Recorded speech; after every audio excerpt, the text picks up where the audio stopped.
Hello, reporter room investigators. Come on in, come on in. We have a lot to talk about in the Bryan Kohberger case. There have been some updates, but I have figured out something that I am very interested in sharing with you. So come on in, tell me where you are from, and if you are willing to give this video a thumbs up, please let me know what number thumbs up you are. We're going to start with the ruling from Stephen the judge, we like to call him Judge Hip here on Reporter Room. He says that the Bryan Kohberger trial will begin in August. Jury selection will begin on August 4th instead of July 30th, and opening statements and the trial begin on August the 18th. So we have a lot to unpack in the Bryan Kohberger case, including new information and the real reason that Bryan Kohberger chose WSU. And we're going to talk about the why State Park, why this was chosen as one of his alibi locations. We're going to be talking about new information on the testimony of Molly, the DoorDash driver, new information on the alternative perpetrator, new information on the defense motion to delay the trial, and important information on the white sedan that was seen circling the house. Will this help or hurt Bryan Kohberger? Let's get started. My name is Jessica Della Davies. I'm an investigative journalist, and my job is to investigate crimes, crime scenes, and potential suspects, and share with you how to do the same thing. If you have not subscribed to Reporter Room, well, it's free and it helps me out a lot.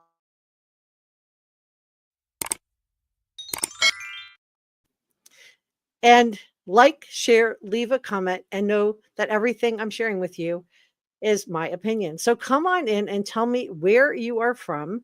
Are you from, you can tell me the continent that you're from. You can tell me whatever you feel comfortable sharing. It could be the continent, the country, the state, the city, whatever you want to share. But I would love to know where you guys all hail from, what part of the world. I know this case is international.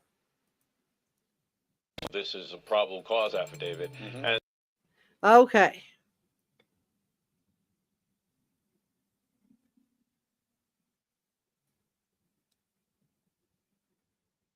All right, so let's go ahead and get started. So today we're going to be talking about the real reason that Bryan Kohberger chose WSU. I caught something. We're going to talk about the why State Park. This is something that's come up repeatedly with you guys in the comments. We're going to talk about Kaylee's dog, Murphy the dog, the ID that was found inside a glove inside the box, Molly the DoorDash driver, new information on the alternative perpetrator that the judge ruled on yesterday. Will this help or hurt Bryan Kohberger? And we're going to talk about some very interesting information on the white Hyundai Elantra. Will this help or hurt Bryan Kohberger's defense team? So Bryan Kohberger is innocent until proven guilty. With that being said, I'm not a judge. You're not a judge. We're not a jury. So we're going to be talking about this case in terms of Bryan Kohberger because he is the one that all of the motions are being filed on behalf of. So let's begin with the judge's 3 rulings. I'm not going to spend a lot of time on this, but we will quickly go through it together. Let me see. I have 1, 2, 3, 4, 5, 6, 7, 8, 9, 10 different packages of information to go through. So let's start with this.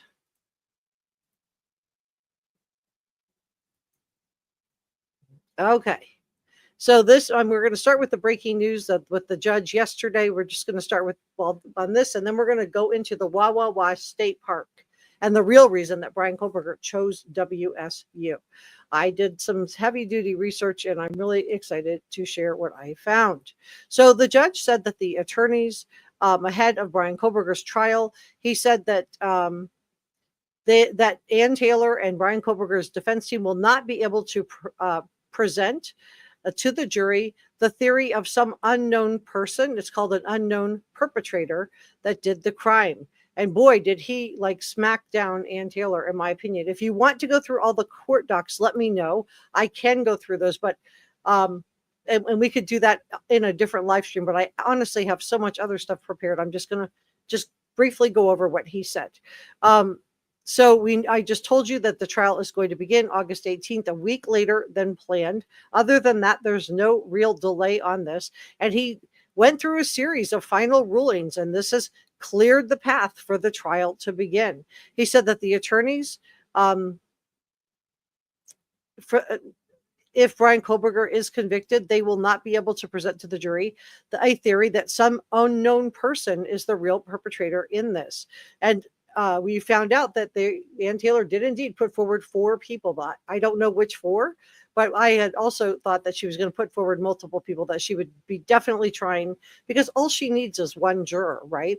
Now, the defense team will be allowed to press investigators on whether they followed up with all the plausible leads enough beyond simply pursuing Bryan Kohberger. This is what the judge said. But he said, and he's just following Idaho law here, he said nothing links these individuals to the crimes other than gives rise to a reasonable inference that they committed a crime. Indeed, it would take nothing short of rank speculation by the jury to make such a finding. Ouch.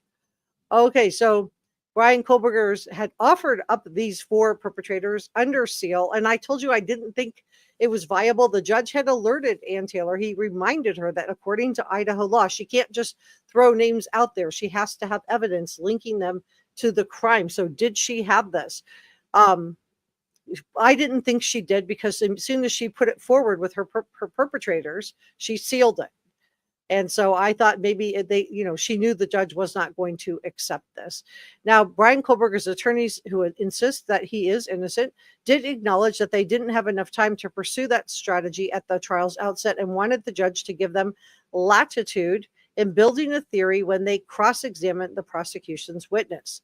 However, the judge rejected the proof and described it as being paper thin at best and entirely irrelevant. So ouch for the defense on that. He said, at best, and he's talking about the defense team, Bryan Kohberger's defense team, offer of proof can give rise to only wild speculation that is possible any one of these 4 individuals could have committed the crimes. And he added that the defense can't, quote, merely offer up unsupported speculation, so no evidence, it sounds like, that another person may have committed the crime, which is all, and he's talking about Bryan Kohberger's defense team here, has done here. In his ruling, the judge said that allowing the defense to indulge that theory would risk leading the jury astray and waste their precious time. And now Bryan Kohberger's defense team previously suggested that there could be someone else behind these crimes, pointing to unidentified male DNA samples found at the crime scene. But the judge noted that each of the 4 people proffered as the alternatives had fully cooperated with authorities, that they had provided their DNA, that they had provided their fingerprints, and that forensics had already excluded their DNA from the samples that was taken from the crime scene and the victims. And I also shared with you, this is just my speculation on this at this point, but I also shared with you that I thought it was in the defense's best interest not to test the unknown male DNA. Clearly, they were cross-referencing it with people that with potential suspects, and I knew some testing had been done because we know it's male DNA, but I thought it was in Taylor's best interest not to test it, because this way, if that person that matches comes back and has an alibi for the time of the crimes, that rule takes away her ability to use this to provide some reasonable doubt. So in my opinion, her strategy, and I think it was a good one, was to simply not test the male DNA and, try to put forward that it was somebody else was there besides Bryan Kohberger. And the judge continued, he said, and the 4th individual offered as the alternative suspect or perpetrator had a, quote, passing connection to one of the victims, the judge said. He, quote, noticed her shopping in a store approximately 5 weeks prior to the crimes. I'm watching my words here. The judge said he followed her briefly out the exit of the store while considering approaching her to talk. He turned away before ever speaking to her. So that was one of the suspects. He added that the event was captured on surveillance camera and that this man had cooperated with authorities. His DNA had already been excluded from those taken at the crime scene. So it sounds like there was some testing on that male DNA. So that's something very interesting that we did not know prior to these filings by the judge. Now, in another filing posted to the docket, and let me know if you want me to go through those wonky style, I can read them out to you. I'm just doing an overview for today, but if you want me to, we can do another live stream and I can, take those apart. The judge also denied the defense's attempt to delay the trial. He did do a 1 week, but I'm not clear if this was for the defense or if this was to add in further jury instructions to shore up the voir dire process, because he does have to make sure that the jurors have not heard about this case and that they can render a fair verdict, no matter whether you believe he is innocent or whether you believe he is guilty. I think we can all agree that nobody wants someone to be up for capital punishment without having a fair trial. We all want that. So he denied the defense's attempt to further delay the trial. And he said that Kohberger, he's talking about the defense team, has not made a good showing that there is a good cause to continue the trial. Now, Bryan Kohberger's attorneys had pushed for another delay, citing a massive trove of records turned over by the prosecution in such a high stakes case, the quote, inflammatory media coverage, biasing the jury, and because they need more time to prepare their case for sentencing. Well, now they have another week, but the judge itemized the extensive investigation that BK's attorneys had already done to prepare for the possible sentencing phase, which is called the mitigation phase, and that show an expansive understanding of who the man is and the world he is living in. This list includes his educational, medical, and mental health records, his father's military records, multiple interviews with BK himself, as well as family members, 2 of his 4th grade teachers, his former boxing coach, and a psychologist who evaluated BK in 2005. That's also new. We didn't know about that prior to this motion. Interviews with his former master's degree professor advisor, and letters and jail calls between BK and his family. There is also a lengthy redacted section.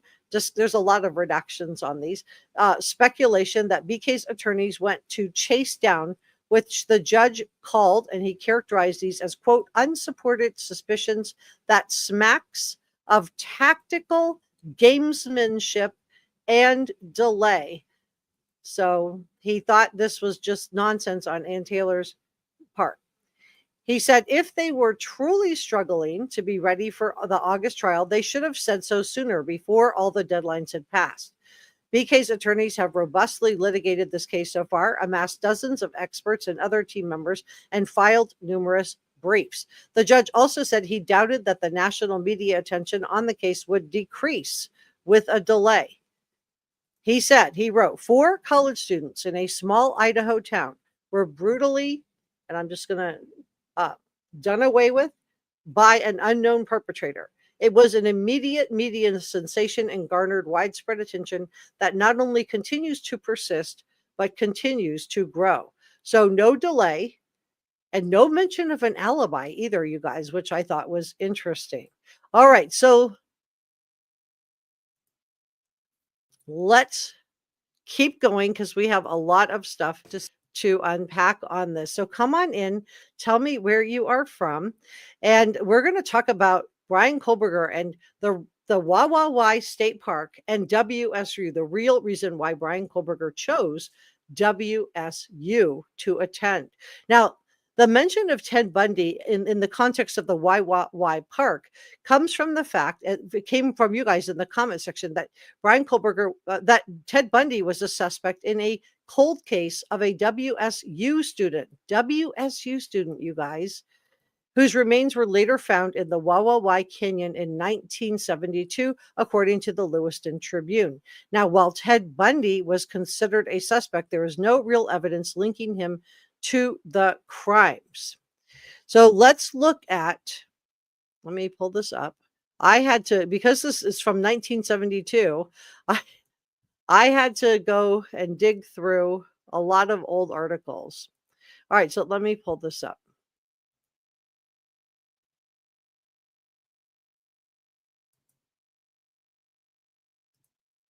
All right, let's do this one first. So here are just some quick comparisons and contrasts, but I want to dig into this Wawa State Park crime. So Bryan Kohberger and Ted Bundy were both college educated. Bundy was convicted of doing away with sorority girls.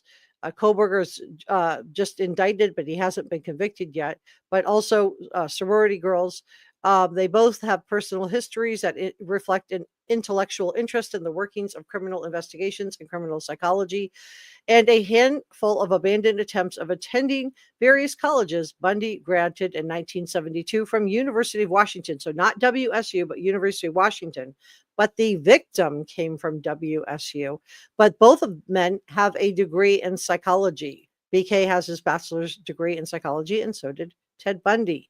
So the same subject that BK studied later. A former girlfriend recalled Ted Bundy's early fascination with the subject as a topic of conversation. He even worked as a Washington undergrad at the Unalive Yourself Hotline Crisis Center in Seattle. While on staff there, he talked callers through all kinds of mental and emotional crises. So I think one of the things we can learn is that good people do bad things, and bad people can do good things. And in this case, Ted Bundy, who I think we could all agree was a bad guy, did do good things. So the extent of his 1970s serial spree, we may never know, because technology back then, law enforcement wasn't talking to each other. So he got away with it for a long time. It spanned years and claimed a trail of victims that appear to reveal his affinity for targeting young college-age females. This predilection bears an affinity with the 2022 Idaho crimes, in which all 4 victims, 3 that were female, which is Xana, Kaylee, and Maddie, and also the male, Ethan, were all college students. Now, BK's undergraduate studies focused on psychology, first at Northampton Community College in Bethlehem, Pennsylvania, where he obtained a 2018 associate degree in the subject, and later at a private Catholic DeSales University, where he earned his master's degree in criminal justice. And this is his DeSales associate professor, Michelle Bulger. We saw her on the witness list, but I think she's been since removed. We'll see if she testifies or not. In my 10 years of teaching, I've only recommended 2 students to a PhD program, and he was one of them. He was one of my best students ever. Everyone is in shock over this. Just like Ted Bundy. Oh, sorry, I got like a little gnat. Bundy infamously stalked his victims. He studied their movement patterns. He studied their behaviors before closing the distance in a very brutal fashion. His crimes were also up close and personal. And he was ultimately arrested after the 1978 attack in Tallahassee, Florida, that led to 2 female students being done away with and 2 injured. And later evidence would emerge that he preferred to bludgeon and SA his victims. So he also liked to be up close and personal. So a lot of people have looked at the mug shots of the 2 and feel like there is something to that. I'm not sure about that, but I do want to continue on down this path, because I do think that this is really, I think it's okay. So the student, and I had to actually go back and find blogs, but this is the student. This is Joyce Margaret LePage. She was done away with in 1971. And this is, I had to go to to blog information to find this. Okay, so the Whitman County Sheriff, Brett Meyer, says it started as a missing piece of carpet from a WSU building. It started as a missing case, and then they noticed a piece of carpet. So she disappeared from the college that Bryan Kohberger was working at all these years later. So did Bryan Kohberger pick this college, WSU, because of its connections to Ted Bundy? Because that's where Joyce LePage was attending. She was a 21-year-old junior. So the same age that Maddie was, taking classes at WSU in Pullman, Washington. She was last seen alive on July 22nd of 1971, when her friends dropped her off at an apartment. She was 5'9". She was attractive, athletic, with long light brown hair, and they would find her abandoned car parked 4 blocks away from her off-campus apartment on Maiden Lane. So, and this is like one of the early news articles. This is why this was like so hard to track down and why I'm using a blog to talk about this. But she wasn't reported missing for 10 days. They did find her remains. I'm not going to go into that, but I will link this below if you would like to read through it. But this is her. And now Ted Bundy never admitted to it, but he didn't deny it either. Over the years, some investigators have pondered the likelihood of Ted Bundy being involved based on the fact that the crime took place in Washington State, near where Ted Bundy was attending college. She fit his profile of what he liked. Some reports indicated that a yellow VW bug was seen on campus. Others said an unknown person matching Ted Bundy's description was seen at the time of the disappearance. However, there's no real evidence that Ted Bundy actually committed this crime. And so, we'll never know, because Ted Bundy is no longer on this earth. He had a important date when he was found guilty. It was a capital punishment case, and he was met old Sparky in Florida. So is this why the Bryan Kohberger chose WSU? Was this of interest, Marks? And I am going to check in with chat. I do want to say, I can see them today. I do want to say, I'm so sorry. Let me do this really quick before we're going to dive into more Ted Bundy stuff. But I do want to say super thanks. I did not get to say thank you to my super thanks to Brother Mike, Donna Bravo, or Esmeralda Real during my last live stream. And I did not get to thank NJazz for her gifted channel memberships. I did not see them until after my live stream was over. I am so sorry, but it just didn't, for whatever reason, it didn't translate from YouTube onto StreamYard. I can see them today though. And I do want to say thank you to Brother Mike for the $1.99 super sticker. Thank you so much. That is so generous and kind of you. Thank you to Kat for the $5 super sticker. Thank you so much. I am very, very grateful. Thank you very much. I want to say thank you to NJazz for gifting a Reporter Room membership. If you received that Reporter Room membership, please make sure you tell NJazz thank you. And I just want to say, on behalf of myself, thank you so, so much. And Shannon, thank you for the $5 super sticker. She says, I hope Ann Taylor does bring up that he took boxing. Yeah, Kaylee, I think you're right. I think that's a double-edged sword, Shannon, that the boxing, sure, he can come in and say some nice things about Bryan Kohberger, but the prosecution can come right back in and say, this is what happened to Kaylee. And I want to say thank you to Donna Bravo for the $2.99 super sticker. That is so kind and generous of you. Thank you very, very much. I'll be putting the super stickers toward equipment for the channel. I am saving up for a new camera. I just got some new editing equipment, so I'll be doing a camera. Next, I'm going to check in with chat. I do want to go get through a little bit more of this Ted Bundy information. I want to say thank you to Head Mod NJazz and Head Mod 6 Cents Amelia. And I saw Mike in here too. Head Mod 2 Brother Mike. And I'll be thanking all of our mods, Christy Valentine, Kathleen, Craighead, Donna Bravo. Thank you so much for modding today. Barbara Young is here modding. And I'm just so glad you guys are here. All right, so I'll be checking in with chat in just a moment. Let me take this down in case I play something. Crystal says, my grandmother believes she picked up Ted hitchhiking in central Idaho. We live in Lewiston. Oh, so you guys may have, heard about this case. It might be something that lives on. So I want to talk about this in terms of the Wawa State Park. This is something you guys have asked me about repeatedly in the comment section, which is your comments are the ones that inspired me to do this research.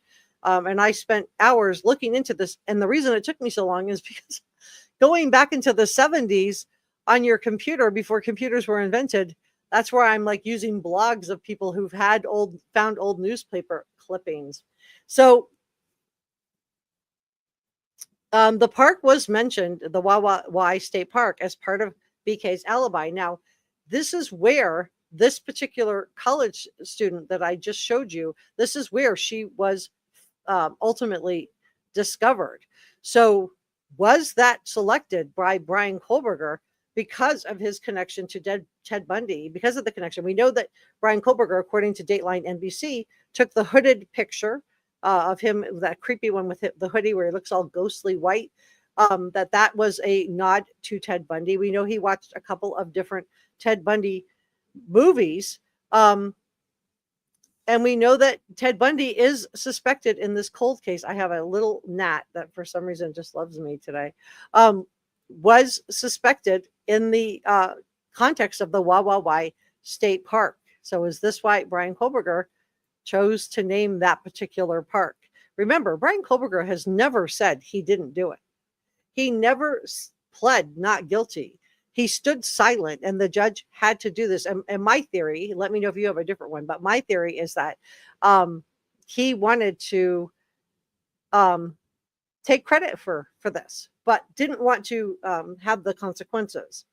But Bundy was considered a suspect. Of course, we'll never know for sure if he did this or not, but the fact that they saw someone matching Ted Bundy's description, the fact that this was, his type, the fact that they saw the yellow Volkswagen, that's what he drove. I don't know who else would have really have done the crimes. I guess it's possible it was someone else, but it seems unlikely. And he was attending college at a university nearby at the time in Washington. So let's go through the connections between Bryan Kohberger, Ted Bundy, and then we're going to talk about Kaylee's Bluetooth, Murphy the dog, and the hairs found in BK's Pullman apartment. The Idaho ID found inside a glove, inside a box. New information on Molly, the DoorDash driver. New information on the Hyundai Elantra. So a lot of people have wondered if there were connections to this young woman, Miss LePage, and Ted Bundy was asked a little bit about her, but he neither confirmed it or denied it in his confession to Robert Keppel in January of 1989. So, I don't know if we'll ever know what happened, but let's go through another blog that I think will help us answer this question, or at least give us some clues. Okay, so my source on this is Inside the Mind of Bryan Kohberger, and it is by Mind Detective.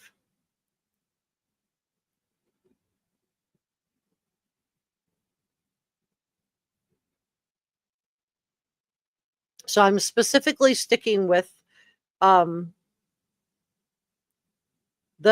Ted Bundy. You can see here on November 18th that the views Ted Bundy, the perfect Illing with a K machine, replaces the Hyundai Elantra plates and photographs the change on his car. Remember, he took pictures of that Hyundai Elantra. So he also, November 28th, he watched Dr. Todd Grande, who's a psychologist, here on YouTube, episodes Echoes of Ted Bundy, featuring Maddie and Kaylee in the thumbnail. That was on November 28th. So I think that's really interesting. Kind of creepy.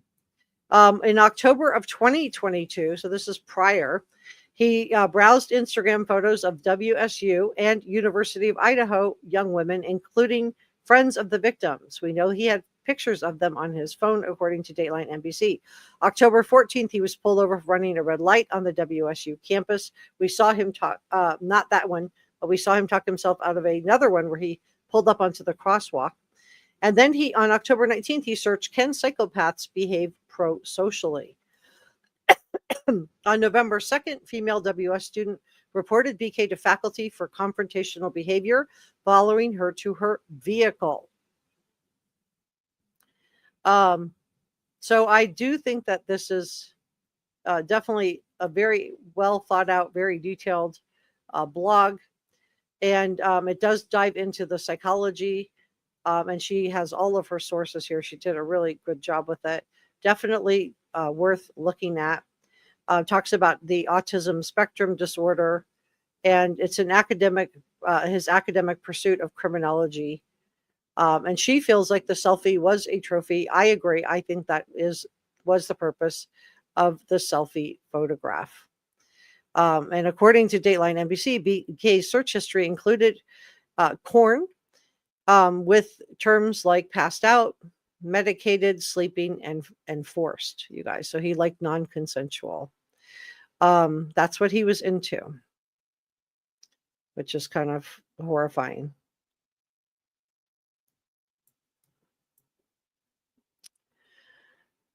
And according to Dateline, BK search history included the queries for Ted Bundy on August the 16th of 2022. So this was 3 months before the crimes. Late on November 18th, 5 days after the crimes, he reportedly viewed videos titled Ted Bundy. And I talked about this, and also the Ted Bundy Essence of a Psychopath on December 27th. So in my opinion, he was definitely very interested in Ted Bundy. So I do think that this is significant, you guys. Let me put this back up. I've caught some. Okay. So there are a lot of parallels between Ted Bundy and Bryan Kohberger's crimes. They both targeted college students, both involved attacks focused on young females, although Ethan, I do think, was collateral damage in the fact that he was in Xana's room. But he did do, Bryan Kohberger did do something horrific to Ethan. So trigger warning here. He did reportedly carve his legs. And I, a lot of people feel like it's because he viewed the females as Stacy's and the males as Chad, and they feel like he would have been very jealous of a man being in the house with all of these beautiful young women that BK could not get. We know that both reported using it was brutality by entering, and both entered the homes where the victims were sleeping. And I think it's worth noting that in the Ted Bundy case, there were other co-eds sleeping in that dorm. He did it in less time than the Idaho 4 case. And also the other people that were sleeping in the dorm did not wake up. Rage, a former Ted Bundy lawyer, noted that the rage seemed to play a central role in both cases. He feels like it's relevant to not just Ted Bundy, who he represented, but also to Bryan Kohberger. And then 4 is the randomness. Some commentators have noted that the apparent randomness of the attacks in both cases.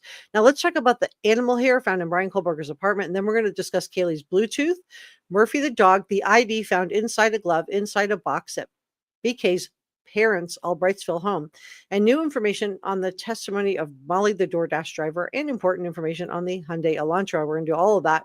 So we do have a lot to get through. Murphy the dog. Now I want to do a poll on the Ted Bundy. If you think that Bryan Kohberger chose WSU and Wawa State Park as a nod or a trying to connect to Ted Bundy, put a 1 in the chat. If you think that it is just a coincidence that BK attended WSU and used the Wawa State Park for part of his alibi, put a 2 in the chat. So 1 if you think he was trying to make a connection in his own mind to Ted Bundy, and 2 if you think that it was just a coincidence. I just want to see where you guys are at. So Murphy the dog. Let me just show you guys the receipts on this.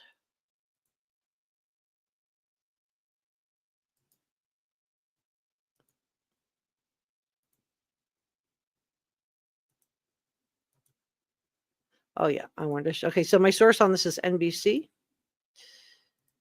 All right. I'm just going to put that up there in case anybody comes by and is like, what are they talking about? They will be able to see. We are talking about Bryan Kohberger. Okay, so Murphy, among the items that were seized at BK's Pullman Washington apartment during the investigation into the crimes was a possible animal hair strand. Now, according to Discovery, a search warrant unsealed in January of 2023 revealed that a possible hair strand was found during the search of BK's Pullman, Washington apartment. This discovery sparked a lot of speculation regarding whether the animal hair could belong to Kaylee Gonzalez's dog, Murphy, who was found unharmed at the crime scene. So hear me out. I'm not saying that the perpetrator or that Bryan Kohberger actually had to have contact with Murphy, the dog. He didn't. He could have simply had contact with Kaylee and Maddie, who had some of Murphy's hair on them. But if the animal hair does match Kaylee's dog, forensic experts have suggested that this could be a significant piece of evidence linking Bryan Kohberger to the crime scene. It would indicate his potential presence at the home and inside the home. And one expert stated that finding such a match could be a, quote, home run for the prosecution.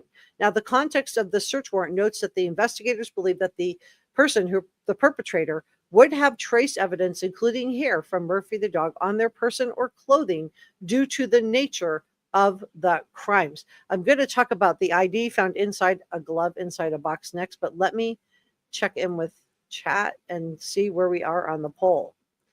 So if you think that he chose one because he wanted to connect in his own mind with Ted Bundy, put a 1 in the chat.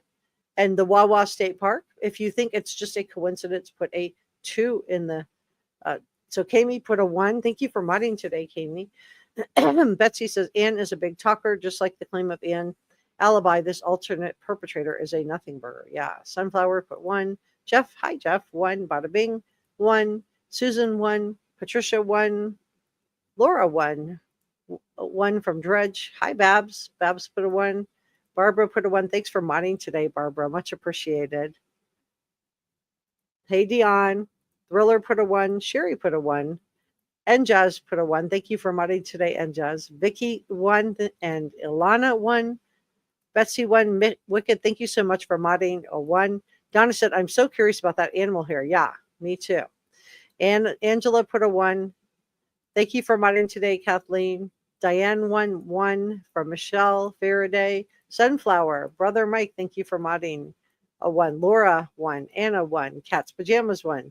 Kathleen 1. I don't see any 2s. Do we have any 2s? Jill put a 1. Christy, thank you for modding, put a 1. Lainey put a 1. Maury says he definitely picked that home just full of college girls. I think so too. Thanks for modding today, Top Cat. Top Cat said 1. Diane says 1. Oh, we finally have a 2. Jim put a 2. Anna put a 1. Destiny 1. Texas Life Julie 1. Danielle says, I don't think anything about him is a coincidence. M. Barbarossa put a 1. Hitchhiker put a 2. Okay, so we have 2 2s. Cindy 1. Afro or Troll, I love you too. Chrisanne says, Kohberger wanted to be Ted Bundy's copycat. Yeah, I think you're right. And I thank you for not using the word, because when you guys use words like that, I may not get to read your comment. Sometimes they get through the filter, but most of the time they don't. Pam put a 1. One Sunny Day put a 1. Christine put a 1. Thanks for modding today, Christine. She says 1. And thank you for modding today, Mikey. Put 1. Please be respectful. No arguing, no cursing or bad language. This is a G-rated show. Yeah, please. Thank you so much for that, Brother Mike. Kittens put a 1. Haiku put a 1. All right, so all 1s. We have 2 2s. Jim says Ted Bundy was at University of Washington. That's correct, but the victim was where? Where was the victim? The victim was at WSU. That's why I took the time to find out who the victim was and more about her and what the links were to Ted Bundy on that. Quilt put a 1.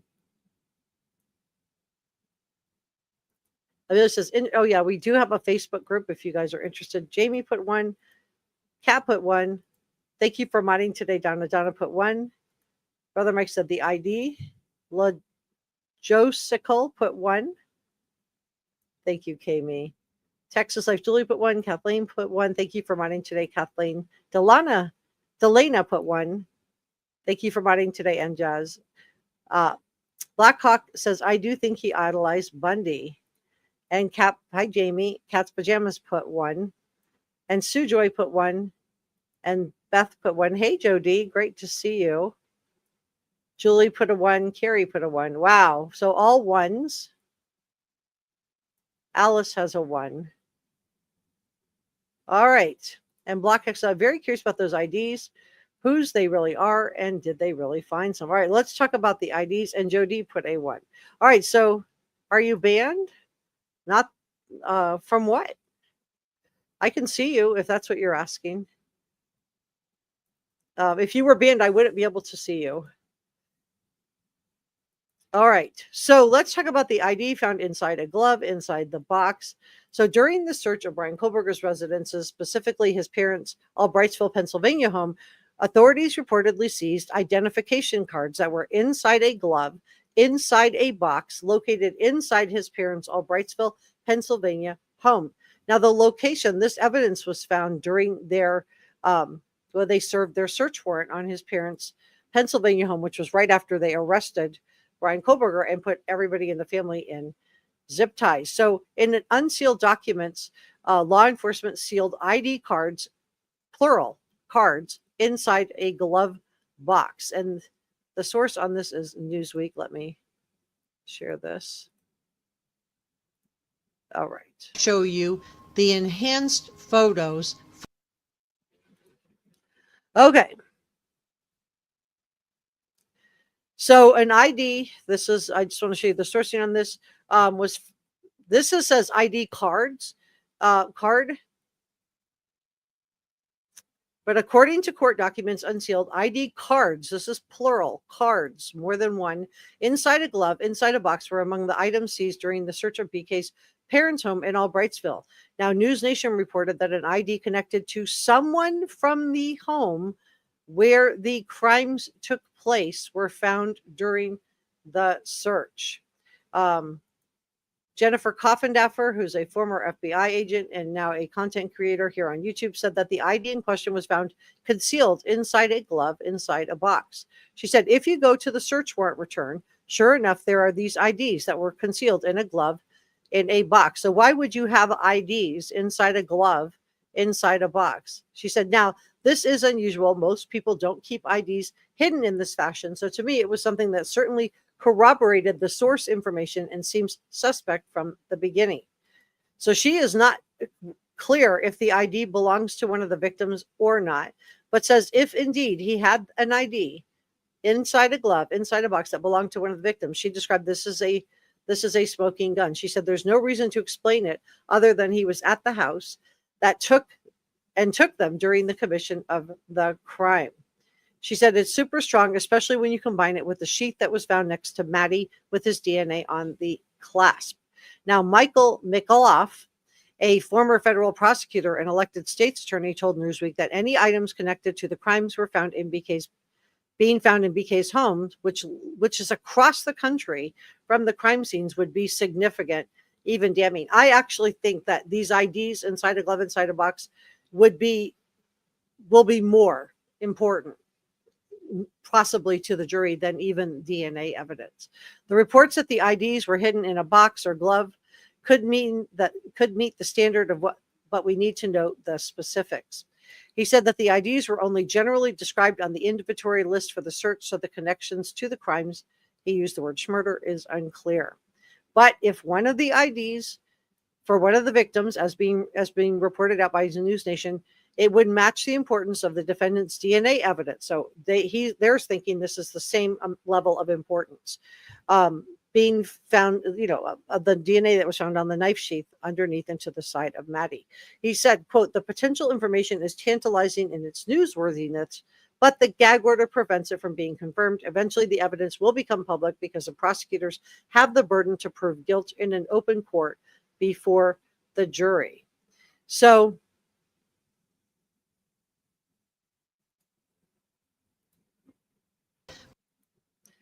excuse me. So I just wanted to touch on that because we haven't talked about it. And I do get questions about this almost every live stream I do. And I want to talk about the white sedan circling the 1122 King Road house. And then we're going to talk about Kaylee's Bluetooth. Did Kaylee solve her own crime? I have some new information on that and new information on the testimony of Molly, the DoorDash driver, in just a moment, so please stay with me. So let's talk about the Hyundai Elantra. So this Hyundai Elantra, authorities including the FBI and police, have analyzed surveillance video footage that captures that white Hyundai Elantra, resembling the one that was owned by Bryan Kohberger in the vicinity of the 1122 King Road residence on the night of the crime. Specifically, the car was seen circling the neighborhood 5 times and circling the home itself 3 times. So I want to go through the time on that, and just go through the details of the car's movement. Put this up and grab this instead. Okay. Now remember, we've seen about a minute of the footage. We have seen about a minute of the footage.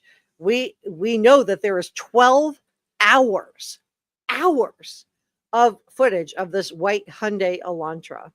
That we know this because Ann Taylor tried to get it all thrown out and told the judge she didn't have time to go through the evidence. And I told you guys I didn't think that dog was going to hunt, because can you imagine if someone robbed you at an ATM and it was caught on camera and all the defense attorney has to say is, well, I don't have time to go through all the video footage. So can you just throw that evidence out, please, Your Honor? I didn't think that was going to work. It didn't. But the vehicle is first seen turning onto King Road around 3:30 a.m. It's seen leaving King Road and turning right 3 minutes later. The car then returns to King Road at 3:38 a.m. and exited at 3:40 a.m. At 3:56 a.m., the car is seen turning onto King Road and left at 3:58 a.m. And this is why I do think Cy Ray can say what he wants to say about the car not being Bryan. But if that car is missing a front license plate, combined with the DNA on the knife sheath, and the fact that his phone was switched off right at the time of the crime, so he can't claim he was somewhere else, I think that's a big problem for Ann Taylor and the defense. Let me know if you have a different take on it. At 4:06 a.m., the Elantra is seen doing a U-turn and going back to King Road. At 4:20 a.m., and somewhere in this, Molly, we know the DoorDash driver, delivers food to Xana around 4 a.m. And she said she saw Bryan. She was parked right next to him. At 4:20 a.m., the estimated time of the crimes, the car was seen after the estimated time of the crimes, the car was seen speeding away from the 1122 King Road home and headed meandering back a roundabout route, in my opinion, to look like he was stargazing on an ice fog night, but also to avoid CCTV cameras, although he didn't avoid them all. Investigators determined that the vehicle initially was a 2011 to 2013 white Hyundai Elantra. Later, they refined that to a 2011 to a 2016 Hyundai Elantra. And it just so happens that Bryan Kohberger owns a white 2015 Hyundai Elantra. The surveillance footage, along with the other evidence, such as the DNA found at the crime scene, the cell phone data, is considered crucial evidence linking BK to the scene of the crimes. Now, Bryan Kohberger's defense team disputes that it is his car, although Ann Taylor did accidentally slip up and refer to the car on camera as Bryan's car. I have the video of that in the hearing. You can go back through my playlist and watch it for your own self. But she slips up and admits that it is Bryan's car in one of the hearings. And the defense is arguing that BK was driving alone on the night of the crimes, and they want to use the cell phone tower data analysis to support his alibi. However, I don't think this is going to wash with this judge. In Idaho, you have to have a specific place and time, and then provide any witnesses or camera information about where cameras might be, anything to place you there so that prosecution can verify your alibi. Just saying you're driving around, the judge said that is, and he's not making this up. That is the law in Idaho. So I don't think, and he did say that if Bryan Kohberger wanted to provide an alibi, that he could get on the stand himself. And he reminded Ann Taylor that she was an officer of the court and described what Cy Ray had put forward in one of the motions that Ann Taylor, submitted under her name. Then the judge described this as a conspiracy theory. So I don't know how much. I think Cyree will be able to testify that at the last time before BK shut his phone off with almost a full charge, by the way, that he was headed in the opposite direction. But, you know, he made U-turns and circles and all kinds of stuff on the camera footage, if it is his car. So they're going to argue that Bryan Kohberger was driving alone, and they're going to try to use the cell phone data analysis in Cyree to try to show that he was going in a different direction to try to poke holes in the state's case. However, the prosecution thinks this is not going to wash because Bryan Kohberger turned off his cell phone. So Bryan Kohberger, as of this week, still did not update his alibi, and I don't think that there is going to be an alibi. I think he would have had to have submitted it by now. But do you think Bryan Kohberger is going to take the stand? Do you think Ann Taylor is going to let Bryan Kohberger take the stand? Put a yes if you think it's yes, put a no if you think it's no, and I'll check in. Let's just do a poll on that. Do you think Ann Taylor is going to allow Bryan Kohberger on that stand? So let's talk about Kaylee's Bluetooth and how technology could help or hurt Bryan Kohberger's defense. And then we're going to talk about new information on the testimony of Molly, the DoorDash driver. So let me grab this.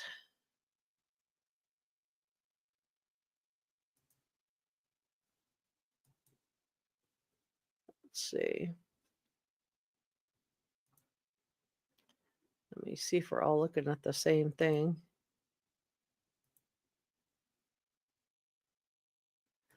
Okay, let me share this one instead. Okay, so I want to talk about Kaylee's Bluetooth because we heard from Steve Gonzalez that he would have liked for Kaylee's Apple Watch and her laptop and her Bluetooth to have been returned to him because his younger daughter, was going off to college this year, and he would have liked for her to have Kaylee's things. Now, the relevance of Kaylee's Bluetooth is centered on the possibility that it could be yet another piece of evidence linking BK to the scene of the crime, another connection. So the Bluetooth speaker, news reports indicated that Kaylee Gonzalez had a Bluetooth speaker in her bedroom. Now, phone connection, if BK's cell phone connected to this Bluetooth speaker, either automatically or manually, in other words, if he was logging in to see, not just to sit behind the house and looky-loo through Maddie's window, but he was actually logging in using a technique called blue snarfing. But even if he wasn't logging in, so I'm not talking about the night of the crimes, I'm talking about in the 23 cell phone pings leading up to the crimes. If during that time his phone received a handshake from Kaylee's Bluetooth, that to me is going to be another huge obstacle for the defense team to come to overcome. And I think geofencing, just like in the Delphi case, is going to play a role in this case as well. Now, so this was, again, not necessarily when he had the phone switched off and committed the crimes, but in the days and weeks leading up to the crimes. And again, at a little after 9 a.m. on November 13th, when he went to the crime scene to either looky-loo or try to get his knife sheath back. Now, the digital footprint, experts state that the phones keep a record of Wi-Fi networks and Bluetooth devices they have connected to, which could be examined through digital forensics. Even if a phone is in airplane mode, the Bluetooth functionality may still be active and capable of connecting to nearby devices. So even if BK, now we know the night of the crimes, he turned the phone off. But even if he had put it in airplane mode on other nights when he visited the 1122 King Road home, if his phone made a handshake with Kaylee's Bluetooth, I think that's going to be very, very hard. So how could this be used by the prosecution, or how could this be used by the defense? Because the defense could say, could use the geofencing to show that he was in another area, right? Well, let's talk about how it could be used by the prosecution. So they could use it to corroborate other evidence. If there's evidence of a connection, it could be to support the prosecution's case, which relies on DNA evidence, cell phone location data, and other circumstantial evidence. It would allow the prosecution to line up those cell phone pings. And we know that the FBI has told us now that there are 23 cell phone pings that Bryan Kohberger's phone amassed. So did any of these line up to a handshake with Kaylee's Bluetooth? I believe that it did. And I believe that this is why this stuff has not been returned back to Steve and Christy Gonzalez, why they have kept her Apple Watch and laptop. So strengthening the DNA evidence, I just think it will bolster the eyewitness accounts also from Dylan and Molly. So let's think about some of the important considerations. And before I'm going to go through that, and I'm going to talk about the DoorDash driver. Let me check in with Chet, because we did just do a poll. If you think Bryan Kohberger's attorney is going to allow him to take the stand, put a 1. If you think there is not a snowball's chance, say yes. If you think there's not a snowball's chance, then please say no. All right, Barbara says no. Kathleen says no. Blackhawk says yes, and possibly Wi-Fi handshake showing he was very close by, but a hotspot kicks into his phone. Linda says no. Vicky says no. Njaz says no. Thrill Reader says no. Christy says no. All right, so no, a lot of no's. Hi, Dynamite. Jamie, no. Texas, Kim, Destiny, Moonlight, Brother Mike, Dynamite, and Steel, no. So nobody thinks that Ann Taylor doesn't look like. Hi, Ellie. Nobody thinks that Bryan Kohberger is going to be allowed to take the stand. Belladonna doesn't think so. Donna does not think so. Dynamite definitely does not think so. Ileana says no. Betsy says that fateful night right turn on the Ridge Road is what did him in and identified him. No front plate and model year details. Jim says yes. He thinks Ann Taylor will let him take the stand. And in Alex Murdoch case in the that he, we didn't think he was going to take the stand on that one, and he did. So, you never know. Sue Joy says no. No way he'll speak. Chris Ann says no. Copcat says the Hyundai Elantra didn't make a green Elantra car. No, there's no green Hyundai Elantra that was made. It was not made in the color of green. Christine says no. Dee says no. Haiku says no. Hey, Mike, thanks for modding today. And Jazz is just reminding everybody to be respectful, no arguing, no bad language. This is a G-rated channel. Please do not write in all caps. Thank you for that. And Jazz, we want everybody to feel comfortable. And Veronica says no, and Diane says no. All right, so I see a lot of no's. KDP says, I just found this channel so refreshing to find another great fact-based channel that aren't throwing out crazy conspiracy. Well, thank you. I really appreciate that.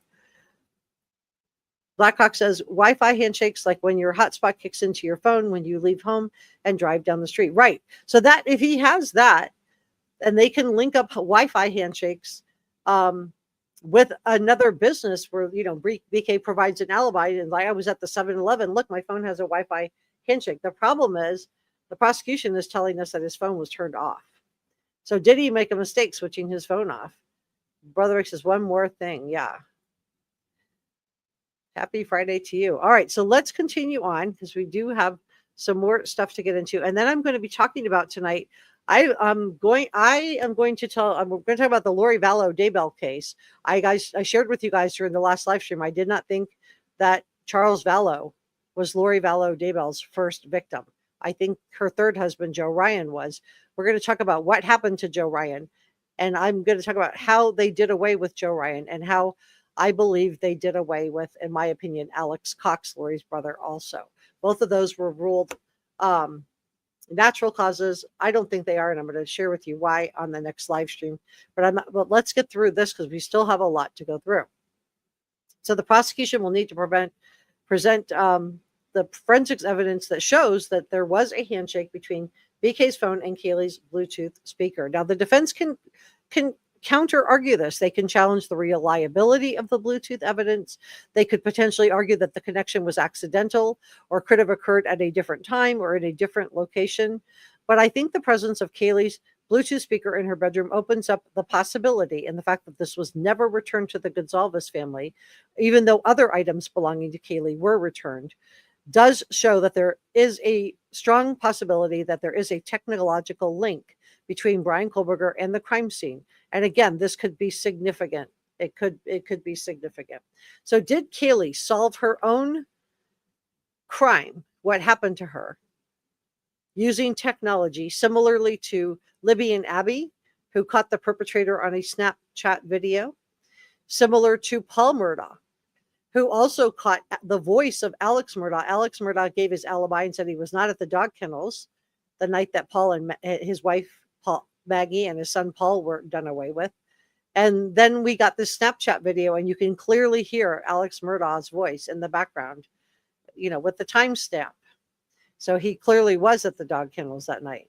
So in Bryan Kohberger's case, the existence of the unknown male DNA is a significant point of discussion, and I think it will be a key element in Ann Taylor and the defense team's strategy. I think they are going to highlight the presence of the two identified male DNA samples found at the crime scene. One was on the handrail inside the house between the ground floor and the second floor. And then the second was on a glove that was found on Thanksgiving, so more than 2 weeks after the crimes were committed. I don't know how the jury's going to take the glove, but I think that she made the decision not to test the unknown male DNA. We know some testing was done because the judge just told us in his last ruling that I read to you earlier today that they did try to match other suspects to the crime scene, and that they were ruled out when Ann Taylor put forward her alternative perpetrator. None of their DNA matched the DNA that was found at the crime scene. But I do think that at this point, it's in Ann Taylor's best interest not to test the unknown male DNA, because if she tests it and it links back to a specific person, this person could then come back with an alibi. And then she doesn't have the ability to create reasonable doubt. So to be clear, she is perfectly capable of testing it. It's in her best interest and the best interest of Bryan Kohberger not to test it, because then she can create reasonable doubt.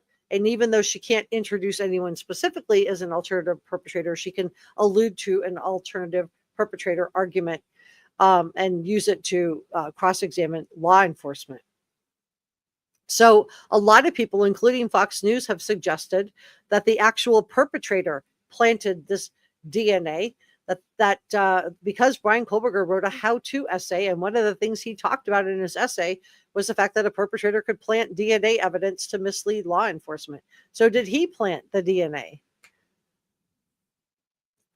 So we know that the judge and Ann Taylor said she needed more evidence, but we also know that he did not grant the delay that she was seeking. So I think the unknown DNA will be used by the defense to muddy the waters at the trial.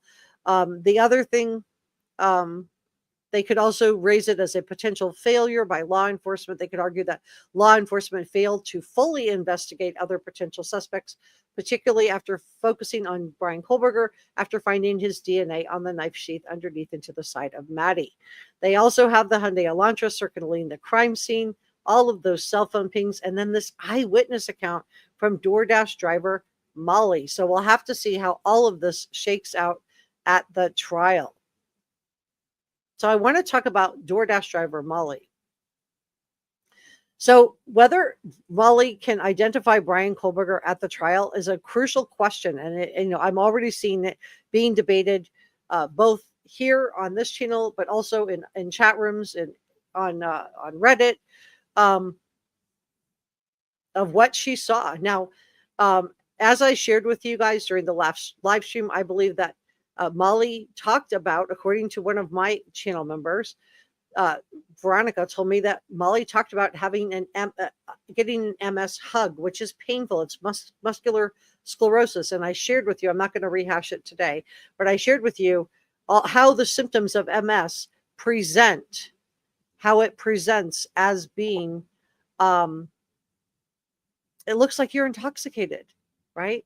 So this is what we know so far. We know that Molly claims to have seen Bryan Kohberger at the crime scene. She said she saw Bryan. She said she parked next to him. We know that the DoorDash driver stated she delivered food to one of the victims. We know it was Xana around 4 a.m. And she says she saw Bryan and parked right next to him. The DoorDash driver's statements to law enforcement indicate that she expects to testify at Bryan Kohberger's trial. Now, this has been confirmed by the Idaho Statesman and ABC News. She is listed in court documents as MM. So you are welcome to do your own research to confirm that. The prosecution's interest, they may use the DoorDash driver Molly and present to establish a timeline of events and to corroborate Dylan's testimony of seeing a man who was 5'10" or taller, who was white, who was dressed in all black, who was athletic but not muscular. All of these sound like Bryan Kohberger, who wore a balaclava mask, which we now know Bryan Kohberger purchased, and who had bushy eyebrows. And I think most females would characterize Bryan Kohberger's eyebrows as being bushy, especially if you were seeing them a little bit from the side. Now, there are some credibility concerns regarding Molly in some ways that the defense team will be able to poke holes in her. They could call into question her statements in her emotional state. They could talk about her, what other symptoms, the MS. Now, to be clear, this traffic stop with Molly, her breathalyzer was clean. She did say she'd taken 10 milligrams of hydrocodone, but she was not charged for driving under the influence.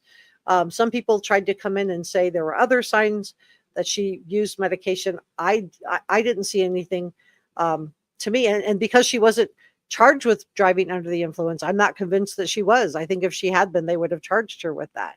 But MS does infect the way that you move, and it can often be mistaken, the signs and symptoms, for somebody who is impaired or intoxicated, and it's painful. So I think some of the factors that may hurt Molly's identification of Bryan Kohberger could be the lighting and the conditions. We don't know what kind of conditions Molly saw Bryan Kohberger. Were both of their headlights on? Were her headlights on? Or was there an overhead light? We don't know the distance. She said she parked next to him. We don't know what that means to Molly. We don't know how long she was next to him. Was it a minute? Was it 2 minutes? Was it 10 seconds? So all of this will be really crucial in helping to determine the reliability of our identification. We know it was after 4 a.m. in the morning and that it would have been dark, right? But we don't know exactly where they were parked and how well it was lighted. The time lapse between the crimes and the trial could also affect, and I'm talking about the delays that Ann Taylor has successfully gotten, could affect the accuracy of Molly's memory and identification. We already know that Ann Taylor tried to throw out Dylan's testimony using that exact argument. She said, well, it's been so long, we have to, Dylan can't testify. She couldn't possibly remember. It's just been such a long time. And the judge said, no, he thought she was very reliable. So I don't think she's going to be able to get Molly's testimony thrown out, but she may be able to poke some holes in it. And I don't know if they're going to be able to bring in the fact that Molly was arrested. I don't know if the judge is going to consider that to be relevant or not, because this didn't happen before 2022. This happened in 2024. So it wasn't even close to the crimes. And just seeing how much of a stickler they are for Bryan Kohberger's information and what can be brought in, I'm not convinced they're going to be able to bring this in either. But I do think that she does have this, delay that does provide a gap from 2022 to now, that maybe she can poke some holes into what Molly testifies to. But I do think Molly is going to be a good witness. I do think she will bolster what Dylan saw, and also what apparently Bethany didn't. I don't think she saw the perpetrator, but she saw a man dropping something into a bag. So hopefully the prosecution will be able to explain the multiple sclerosis to the jury and why Molly may look a little bit different. Because I don't know if Molly was able to pick Bryan Kohberger out of a lineup the next day or not. For all we know Dylan was shown a lineup of photographs, and I don't know if Molly was, or if she worked with a sketch artist. I mean, there's so much we don't know. But some people are suggesting there could be a confirmation bias, that her awareness of Bryan Kohberger's being charged could have influenced her identification. So again, I think a lot of it's going to come down to what she told law enforcement when they initially interviewed her one day after the crimes were committed. So while the DoorDash drivers claim Molly to have seen Bryan Kohberger near the crime scene is a really significant development, her ability to make a credible identification at the trial are going to depend on the factors that I just discussed with you. And her testimony is going to be subject to a vigorous cross-examination. But I think if she holds up and and her description of what she gave law enforcement matches Bryan Kohberger, I think it will help the prosecution in a couple of ways. One, she can identify the Hyundai Elantra. Two, she can talk about the man driving the Hyundai Elantra. And three, she can help bolster Dylan's eyewitness account of seeing a man wearing a balaclava mask. So I think all of these things are really, really important. Let me know if you have a different take on it, though.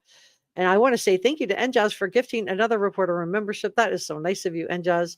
Thank you, Rhoda, for being a channel member for a month. This is wonderful. Thank you so much, Rhoda Jane. And Texas Life, Julie has also been a channel member for 1 month. Thank you so much for being a channel member. If you would like to become a channel member, I am going to be airing the whole trial on this channel. And if you would like to be a channel member, just hit the join button. It's next to the subscribe button, but subscribing is great too. It's free and it helps me out a lot. I do want to say thank you to our producers, NJAZ, Sasha Angel, George Brown, and Christy Valentine. Thank you to our channel members for allowing me to cover cases like these, and then also some of the smaller cases like the Lori Vallow Daybell that I'm going to be doing. And I'm also going to be doing a follow-up on Jack and Lily tonight at 8 p.m. Eastern time. If you want, maybe a little bit before that, if you want to join me for that, we're going to do some updates on that.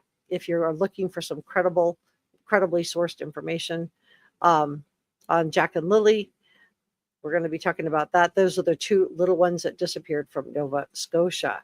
So thank you to all of our channel members. And I did our super thanks and coffee gratitude already, but I'll do it once more. Brother Mike, Donna Bravo, and Esmeralda Real. And thank you for gifted channel memberships, NJAZ and NJAZ. One of the nice things of coming up and talk to me in the top chat is that you might get a free channel membership. So that's always nice. Malibu says all of the resources thrown at Bryan Kohberger, shameful. He is should be despicable for not pleading guilty. Dion says, I thought MM said I saw BK. He parked right next to me. That's right. Molly said I saw Bryan. She said I saw Bryan. I saw Bryan. Thank you so much to all of you. Dynamite says you do a fantastic job covering the cases. Well, thank you so much. And if you want to follow me over, I'm going over right now to do the Lori Vallow Daybell case. So follow me over. And I just want to say thank you so much for coming by to spend a little bit of time with me. And let me know if you're planning to watch the trial with me here on Reporter Room. I don't talk during, I only type in chat. So I hate it when people are talking and there's a trial going on and I'm trying to watch the trial. But if you don't want to watch it alone and you want to watch it with some company, then this is a good time to subscribe to Reporter Room and plan to watch the trial with us. I'm going to be airing every last bit of it.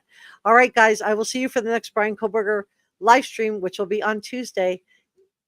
See you next time.